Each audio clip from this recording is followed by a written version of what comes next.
నమస్తే. ప్రస్తుతం మనతో పాటు సీనియర్ జర్నలిస్ట్ దాము బాలాజీ ఉన్నారు. ఆయనతో మాట్లాడదాం. నమస్తే సార్. నమస్తే. సార్, పాక్ సైన్యంలో 500 మంది రిజైన్ చేశారు అని అంటున్నారు. అంటే ఒక పెద్ద తిరుగుబాటే స్టార్ట్ అయ్యింది. అందులో హయ్యర్ పొజిషన్‌లో ఉన్న అధికారులే ఎక్కువ మంది, అంటే 300 దాకా ఉన్నారు అని చెప్పేసి అంటున్నారు. అసలు ఏం జరుగుతుంది అంటారు సార్?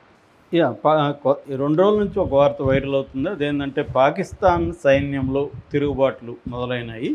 అనేక మంది అధికారులు తమ ఫ్యామిలీస్‌ని లండన్‌కి లేకపోతే న్యూజెర్సీ లాంటి ప్రాంతాలకి తరలించేశారు.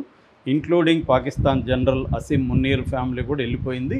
అట్లాగే పాకిస్తాన్‌కి సంబంధించిన ఆర్మీకి సంబంధించిన ఆఫీసర్లు దాదాపు 300 మంది పైన పై స్థాయి ఆఫీసర్లు రిజైన్ చేశారు.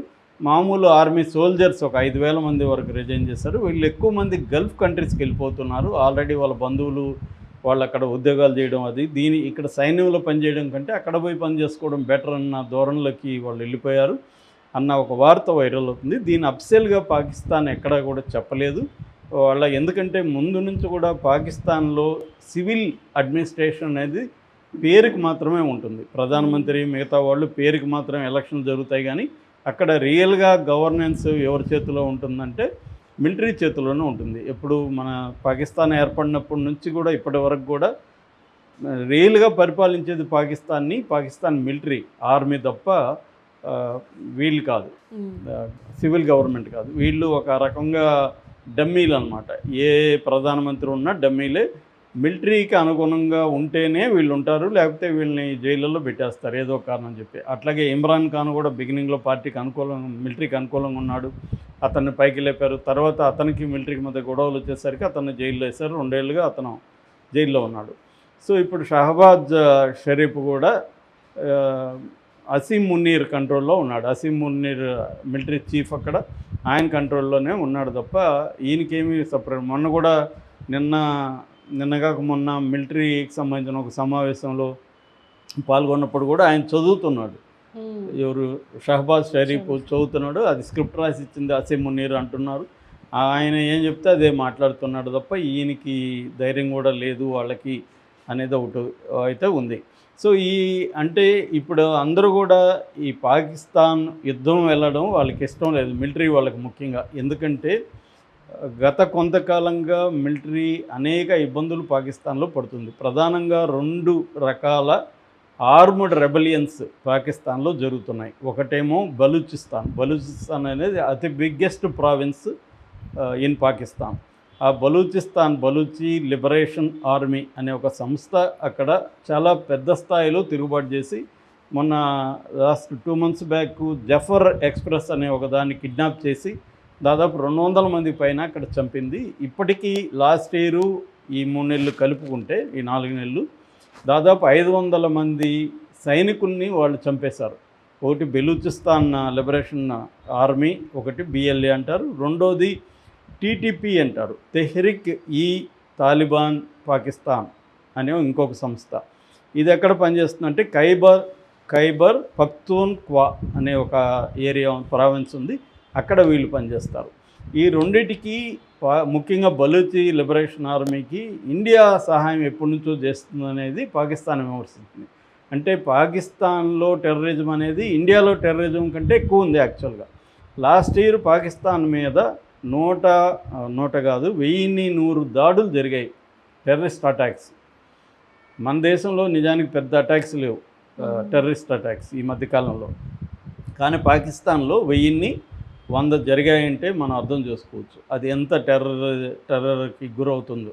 అందుకని వాళ్ళు చాలామంది ఏం చెప్తున్నారంటే, మేమే మా దీంట్లో సమస్యలతో సతమతం అవుతూ ఉంటే మేము వచ్చి మీ దేశంలో టెర్రరిజం చేసేంత సీన్ మాకుందా? మేము క్లీన్ చేసుకోలేక మా సైనికుల్ని రోజు బలిపెడుతున్నాము. సో ఇటువంటి పరిస్థితిలో మేము మిమ్మల్ని కిలికి మీద యుద్ధం చేసుకునే పరిస్థితి మాకు లేదు. అసలు ఏంటంటే ఫైనాన్షియల్గా అతి దారుణంగా ఉంది పాకిస్తాన్ పరిస్థితి. వాళ్ళు అతి దారుణమైన 20 నుంచి 35% ఇన్ఫ్లేషన్ ఉంది. రేట్లన్నీ అతి దారుణంగా పెరిగిపోయినాయి. పాల ప్యాకెట్ లాంటివి 300-400 ఇలాగ ఉన్నాయి అక్కడ. అంటే మినిమం నీళ్ళు అవి తీసుకునే పరిస్థితి లేదు. ఇప్పుడు టీలు తాగొద్దని కూడా గవర్నమెంటే సజెషన్ ఇచ్చింది, ఎందుకంటే టీ పొడి ఇంపోర్ట్ చేసుకోవాలి. ప్రతిదీ ఇప్పుడు ఫర్ ఎగ్జాంపుల్ మందులు 40% నుంచి 50% మందులు అంటే వాళ్ళు మందులు తయారు చేయాలంటే ఇవి ముడి ఉండాలి, అవి ఇండియా నుంచి వెళ్తాయి. ఇప్పుడు వాళ్ళు అవన్నీ కూడా బ్యాన్ అయిపోయినాయి కాబట్టి ఇంకా కష్టాల్లో ఉన్నారు. సో పాకిస్తాన్ ఎకనామిక్ కష్టాలు ఉంది. Bailout IMF international monetary fund bailout చేయడం వల్లనే అది సర్వైవ్ అవుతుంది. ఒక పక్క చైనా తన అవసరాల కోసం $30 బిలియన్ వర్త్ ప్రాజెక్టులు అక్కడ చేస్తుంది.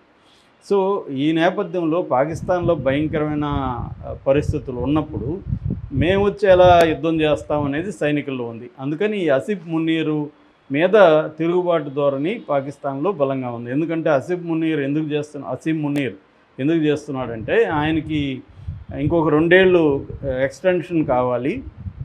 ఎక్స్టెన్షన్ కావాలంటే ఇటువంటి వారు ఉంటే ఎక్స్టెన్షన్ చేసేస్తారు ఆటోమేటిక్గా. దట్ ఈజ్ నెంబర్ 1 కాదు. నెంబర్ 2, పాకిస్తాన్లో మిలిటరీకి వ్యతిరేకంగా ప్రదర్శనలు చాలా పెద్ద ఎత్తున జరుగుతున్నాయి.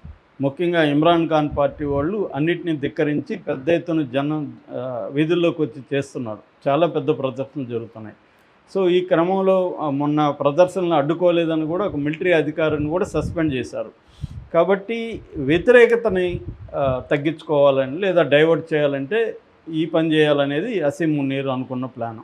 3వ కారణం, అసీం మున్నీరు రాజకీయాల్లోకి రావాలనుకుంటున్నాడు. మిలిటరీ రిటైర్డ్ అయిన తర్వాత రాజకీయాల్లోకి రావాలనుకుంటారు. రాజకీయాల్లో తాను ఒక పాకిస్తాన్ ఛాంపియన్ లాగా, పాకిస్తాన్ కోసం పోరాడిన యోధుడిలాగా బిల్డప్ ఇచ్చుకోవడం కోసం కూడా అతనికి తెలుసు, ఇట్లాగా ఒక టెర్రర్ యాక్టివిటీ మనం కాశ్మీర్లో చేస్తే ఇండియా మన మీదకి వస్తుంది, అప్పుడు మనం ఇండియాకి వ్యతిరేకంగా పోరాడుతున్నాం అన్న ఒక బిల్డప్ ఇవ్వచ్చు అన్న ఒక ప్లాన్ వేసుకొని అతను చేశాడు. ఎందుకంటే ఇది ప్రతి ఒక్కరూ అనేక దేశాల్లో చేస్తున్నారు. మనకి బెంజమిన్ నెతన్యాహు కూడా ఇదే పని చేశాడు. వాళ్ళ దేశంలో 1000 మందిని వాళ్ళు చంపితే ఇతను వెళ్ళి 50,000 మందిని చంపాడు. అందులో సగం మంది చిన్నపిల్లలు ఉన్నారు.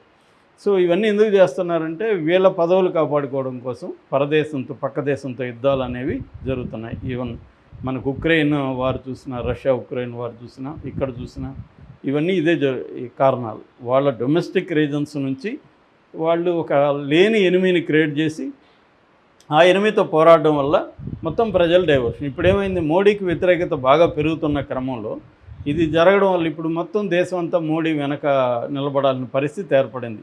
మొన్న 15 పార్టీల సమావేశంలో, ఆల్ పార్టీ మీటింగ్లో కూడా 15 పార్టీలు నిర్ద్వందంగా మోడీకి సపోర్ట్ చేయడం అనేది ఈ మధ్యకాలంలో ఫస్ట్ టైం అనమాట. ఎందుకంటే మోడీకి తీవ్ర వ్యతిరేకత అనేక చోట్ల పెరుగుతుంది మోడీ ప్రభుత్వానికి. సో అందుకని అక్కడ కూడా పాకిస్తాన్ సైనికులు తిరుగుబాటు చేస్తున్నారని చెప్తున్నారు. కాకపోతే ఈ సంఖ్య ఎగ్జాగరేటెడ్గా ఉంది. 5,000 మంది చేస్తే పాకిస్తాన్లో ఒక అల్లకల్లోలం వచ్చినట్టు కదా. 5,000 మంది మిలిటరీ రిజైన్ అంటే మామూలు కాదు. వాళ్ళ సైన్యం ఉండేదే 5,00,000